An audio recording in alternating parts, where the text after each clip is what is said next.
Eskalasi konflik perang Iran dan Israel kian memanas. Di tengah meningkatnya konflik geopolitik itu, perhatian dunia pun kini tertuju pada kekuatan militer yang dimiliki oleh Iran dan Israel. Lantas seperti apa perbandingan peta kekuatan militer keduanya? Kami langsung bahas pada sore ini sudah hadir di studio kami dengan Kang Rizal Dharma Putra yang merupakan Direktur Eksekutif Lembaga Studi Pertahanan dan Studi Strategis Indonesia, Spersi. Selamat sore Kang, terima kasih sudah meluangkan waktu di Newsroom.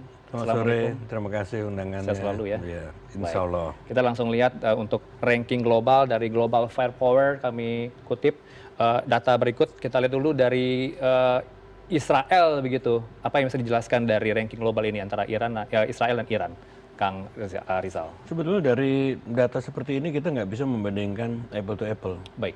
Karena masing-masing punya keunggulan. Seperti misalnya Iran. Iran itu memiliki keunggulan geostrategis. Ya. Dan kemudian Israel ini tentu dia punya keunggulan yang cukup besar, ya ini didukung oleh Amerika Serikat. Ya. Dan Amerika Serikat memiliki dukungan dari sejumlah pangkalan militer yang berada di Timur Tengah yang notabene mengelilingi geografi dari Iran. Mengenai kekuatan bersenjata, ya sekarang artinya tidak bisa diperbandingkan juga, misalnya dia punya pesawat sekian ratus, Iran punya sekian ratus, nggak bisa. Karena sekarang juga berlaku apa yang dinamakan juga perang asimetris. Oke. Dan juga Iran juga cukup kuat dengan teknologi drone dan juga peluru kendali. Ya. Demikian juga Israel. Gitu. Oke. Dengan jumlah personil sebanyak ini dan juga sebanyak ini, apakah menjamin kekuatan militernya? Ini perbandingan seperti ini akan signifikan manakala terjadi perang darat. Perang darat? Iya. Oke. Perang darat itu akan terjadi atau tidak. Gitu loh. Nah tentu kalau perang darat juga faktor kekuatan personel, kekuatan alutsista, dan juga kontur geografis, dan juga keterlibatan proksi, ya itu akan menentukan dari jalannya peperangan.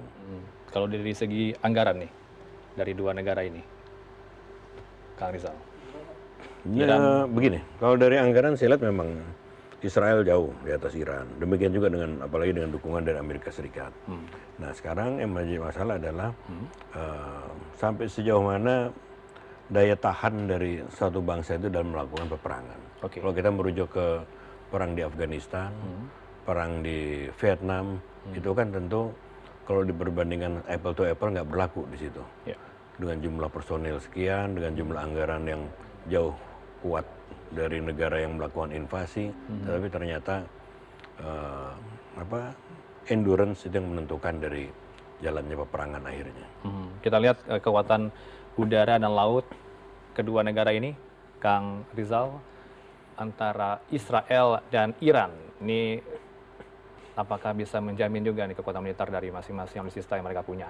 Kalau Pesawat tempur, helikopter, tank, kapal laut? ya sebetulnya Israel plus Amerika gitu loh harusnya. Gitu loh. Israel Ini plus plus Amerika. AS begitu ya. Kalau ini Plus sekutu AS. juga nih Iran sama Plus siapa AS. nih? Tiongkok, Mas- Rusia? Problemnya adalah sekutu Iran ini adalah sekutu yang tidak tampil di depan. Ya. Gitu. Beda dengan Israel. Israel sekutunya tampil di depan. Oke. Kayak ini Amerika Serikat. Dia bersama-sama untuk melakukan serangan militer. Demikian juga dengan kemungkinan besar seperti Arab Saudi Ya. akan ikut juga serta dalam peperangan ini apabila Iran terus-menerus membalas serangan ke wilayah Arab Saudi. Nah ini, tapi sekali lagi itu bukan jaminan, Bukan jaminan. Iya. Jadi di sini artinya ketahanan satu bangsa, ya, terus kemudian juga kekuatan moral dari masyarakat itu juga menentukan. Baik. Nah, di lain pihak juga ini kan sebenarnya yang diharapkan oleh Amerika Serikat dan Israel adalah bahwa terjadi pemberontakan di Iran. Dilakukan oleh oposisi. Ya.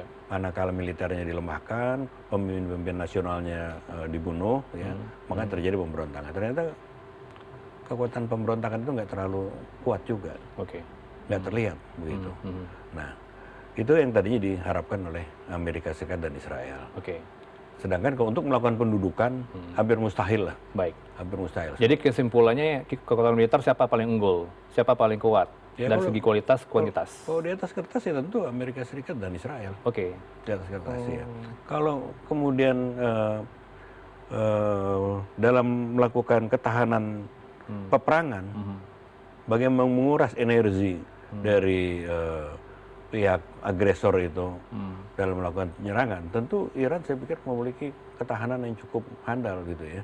Apalagi dia udah sekian lama berpuluh-puluh tahun dia isolir, kemudian dilakukan embargo ekonomi, kemudian juga dipojokkan terus gitu ya.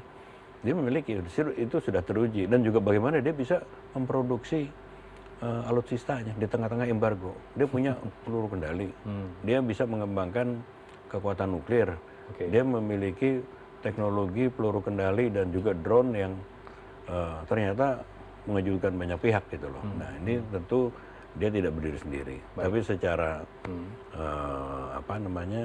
di belakangnya ini ada yang memberikan dukungan. Ada bantuan. Yang terlihat mungkin ya dari Rusia atau dari China. Ya. China begitu ya. Kita lihat juga tentu jika atau mungkin sudah ya ditutup Selat Hormuz. Sudah ditutup. Sudah ditutup. Kita lihat dampaknya bagaimana nanti ke depan. Karena kalau dari grafik berikut ini kita jelaskan ke pemirsa di rumah, pasokan minyak global yang melalui Selat Hormuz ke negara Asia cukup banyak dari negara Timur Tengah begitu ya. Kang Rizal, ada Arab Saudi, ada Iran juga, ada Irak, UEA dan juga Kuwait. Untuk 20% ya ekspor melalui Selat Hormuz ke negara Asia. Ya, titiknya sendiri berarti di sini ya, Selat Hormuz itu. Situ, ya. Antara Oman dan Iran. Dan di sini juga kan Iran menyiapkan gitu loh serangan segala macam untuk menghentikan arus lalu lintas di Selat Hormuz tersebut. Nah jadi yang diharapkan tentu di sini adalah bagaimana internasional menekan Amerika Serikat dan Israel. Tentu negara-negara yang bergantung suplai minyak dari Timur Tengah akan mendesak kedua negara agresor tersebut untuk menghentikan peperangan.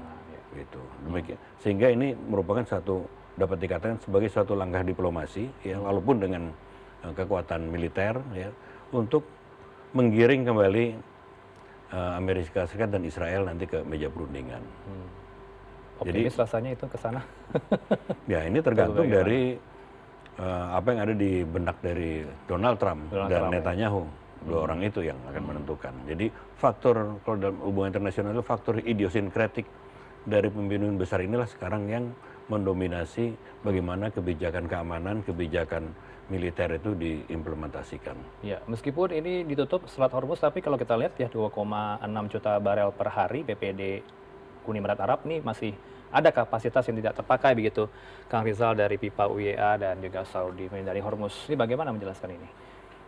Termasuk Arab Saudi juga punya 2,6 juta barel per hari. Nggak mencukupi. Tetap nggak mencukupi ya? Tetap nggak mencukupi.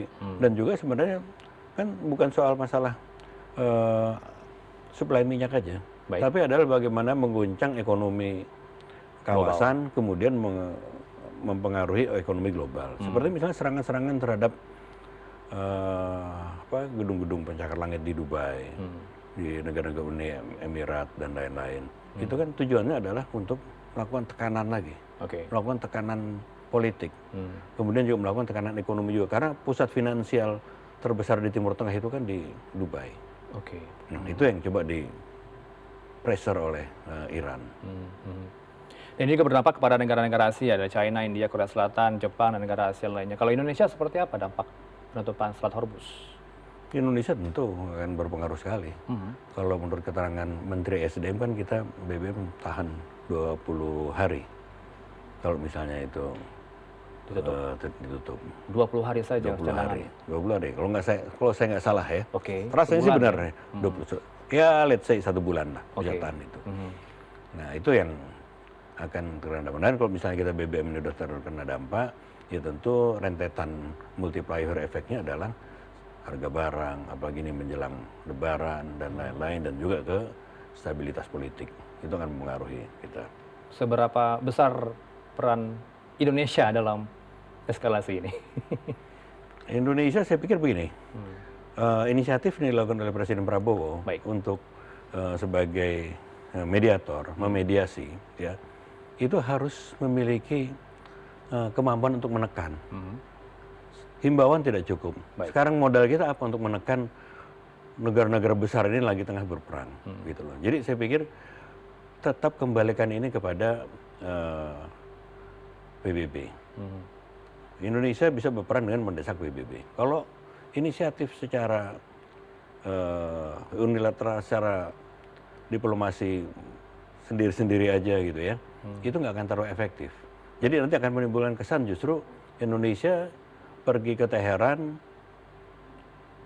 sebagai kurir dari Donald Trump. Jangan sampai itu terbaca oleh itu apa namanya dikhawatirkan dunia. seperti itu. Gitu. Jadi Tapi sudah ada terasa seperti itu iya, saat ini. kelihatan seperti itu. Jadi seperti messenger dan juga dengan kita bergabung dengan board of peace. Di situ juga udah kelihatan bagaimana hierarkisnya di board of peace sebagai wakil ketua. Kemudian juga nanti terus pergi ke Teheran untuk Kurir menawarkan messenger. Nah itu jatuhnya seperti kurir gitu loh. Karena diplomasi backdoor yang dilakukan oleh Italia kan nggak berhasil. Ya. Dan sekarang kelihatannya Donald Trump ini supaya dia nggak kehilangan muka, ya dia mencoba untuk mencari ruang dialog yang saya khawatirkan ini yang digunakan adalah ya. Kang Rizal, ini singkat saja Indonesia. terakhir, potensi eskalasi ini sampai kapan di Timur Tengah akan berakhir? Kita harapnya berakhir ya, tidak berlangsung sekian lama. Kalau pernyataan terakhir katanya Donald Trump siap untuk perang darat. Cuman saya pikir nggak sampai sana. Karena ini kelihatan berpacu juga dengan kemungkinan terjadinya impeachment terhadap Donald Trump. Ya, karena gerakan untuk melakukan impeachment juga ada cukup kuat dengan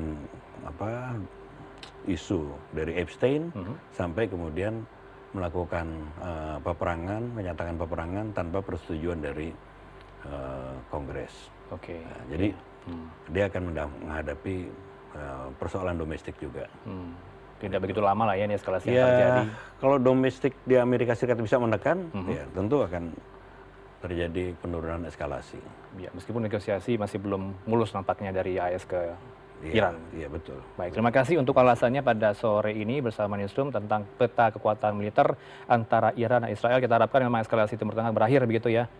Suasana Ramadan harusnya damai selalu kita bersama-sama di Republik ini, termasuk di global. Terima kasih untuk waktu berdua. Mas Rizal Dharma Putra adalah Direktur Eksekutif Lembaga Studi Pertahanan dan Studi Strategis Indonesia, Aspersi.